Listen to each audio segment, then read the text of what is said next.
JJ the CPA here. Hope you're doing well. So we have completed 5 weeks of tax season, which means we only have 10 left. Wanted to walk through a few things to be thinking about right now to help tax season go smooth, not only for you as the client taxpayer, but also that tax pro. Let's start with a few things that the IRS has come out with here recently. IRS has announced that they are going to be doing some face-to-face help on Saturday. So I'm going to give you a link in the body of this video to where that's going to happen. Also, the IRS has come out with an IRS notice 2023-13, and for those that are in the restaurant business or collecting tips on behalf of and then paying it to employees, the IRS has put together a compliance program that you should check out related to this to ensure that everything is being reported properly. And don't forget, there is a tip tax credit that you should be taking advantage of, restaurant owners. Also, many got special tax refunds from their state in 2022. So the IRS has said, if that's the case, wait to file your return for 22 so that they can give guidance on whether or not that's going to be something that is taxable. So they've said, don't call them, the IRS that is, and don't file your return yet to then avoid filing amended returns. So with that, I'll give you a link to this as well. IRS has also given us guidelines on how to prepare for getting your tax returns done for 2022. So for those that are doing it yourself, you might check out that link. They've given really good steps for you to follow and consider. Also, for those that aren't earning a lot, that have kiddos, and now even if you don't have kiddos, you can qualify for this, but it's the Earned Income Tax Credit. The reason I say that is IRS has put together an awareness campaign. Now, if you have software, hopefully it's calculating it, but typically you do have to answer a number of questions. The biggest thing you probably want to pay attention to is, what is your income level? Because based on that is the first factor in determining if you qualify for this. The Earned Income Tax Credit is refundable, so you do want to check it out. More info, check out the link related to that. This is a crucial time in the sense of helping you have the best tax season possible. And I mean you as the taxpayer, as the client. You should have all of your tax documents except one thing by now. Don't wait on whatever else you think you're needing.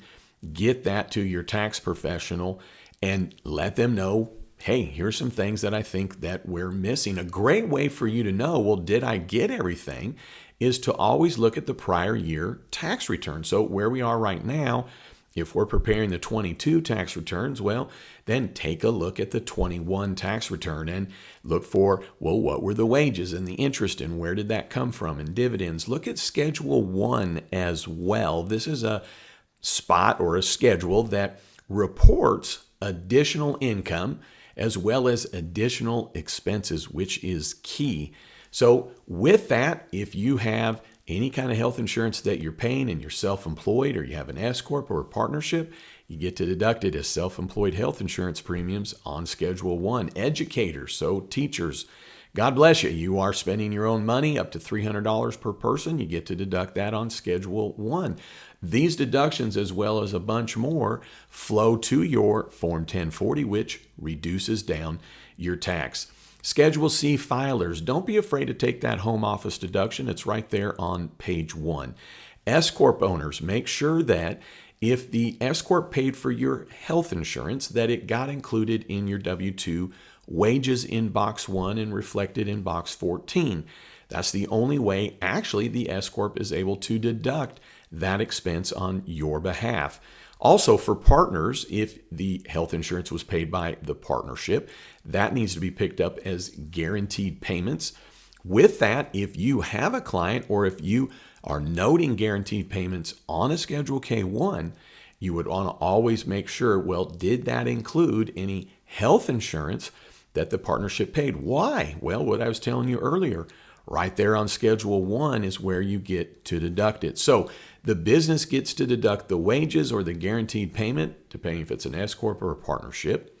That is then picked up as income down at the individual level, but then you want to make sure that you're washing that income away with a deduction right there on Schedule 1. Also, look to line 13 on your Form 1040.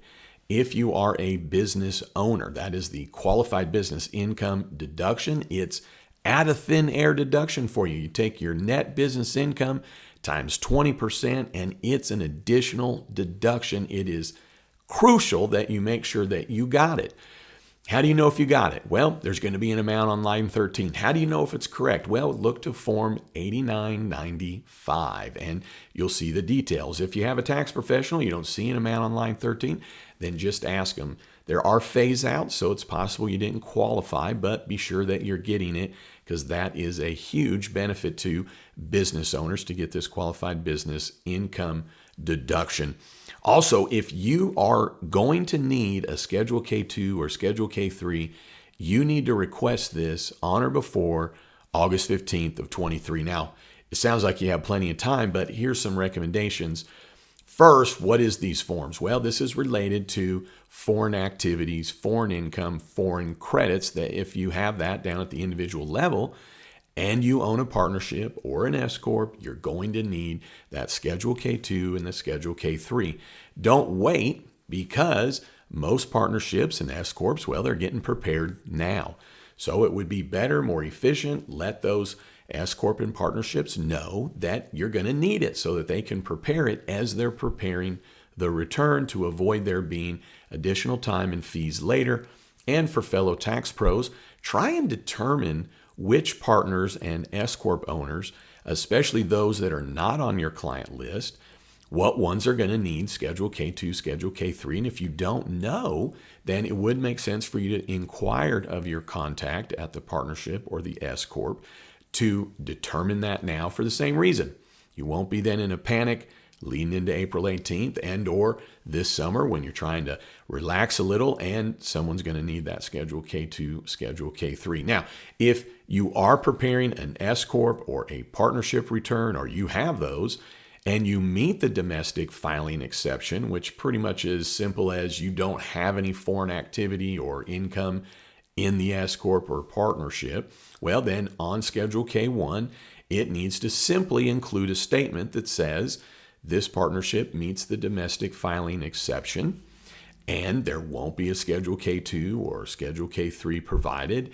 And if you need it, you need to request it on or before August 15th, 2023. Well, what happens if you don't? Well, we'll get there, and then I can tell you, here's the bottom line is figure that out right now. Fellow tax pros, do you have clients that owe you money? Don't continue to do any more work for them until you get paid. So let them know. Say, I love you, I appreciate you, but here we are. I see that you owe me for last year, so I need to get paid. Fellow tax pros, here's the bottom line.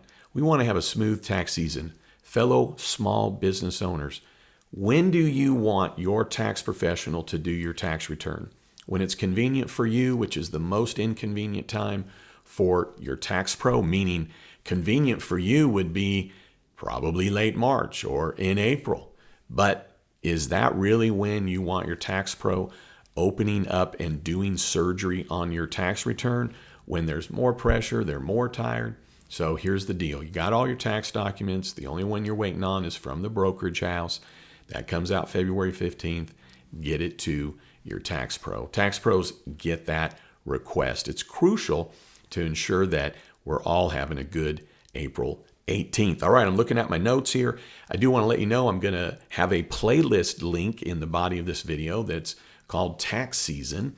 And in that, I've got a series of videos, and I'm going to be putting out continual videos, some that specialize in talking about S Corps or partnerships or Schedule C. So be checking that out. All right, here we go. Into week 6, because when we get to the end of next week, it's 9, 8, 7, 6, 5, 4, 3, 2, 1, April 18th. All right, hey, thanks for tuning in. I'd love it if you'd subscribe. And then don't you ever forget, you've never met a CPA quite like me. You have a great one.